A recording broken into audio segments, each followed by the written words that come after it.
नमस्कार. आजची बातमी. हिंद्रून गावात आषाढी एकादशी निमित्ताने फळवाटपाचा कार्यक्रम. आद्यकवी महर्षी वाल्मिकी बहुउद्देशीय मंडळ महाराष्ट्र राज्य रजिस्टर्ड हिंद्रून ताजी धुळे यांनी आयोजित केला होता.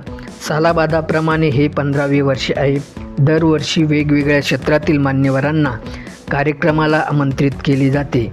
यावर्षी मोहाडी पोलीस स्टेशनच्या पोलीस इन्स्पेक्टर माननीय शिल्पा मॅडम पाटील यांना प्रमुख पाहुणे म्हणून या ठिकाणी बोलवण्यात आले होते. आधी मॅडमांचे स्वागत करण्यात आले. शाल श्रीफळ देण्यात आला. त्यानंतर मॅडमांनी विठ्ठल रुक्मिणी मूर्तीचे पूजन केले.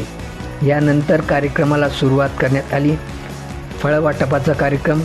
लहान थोर सर्वांना फळवाटप करण्यात आले.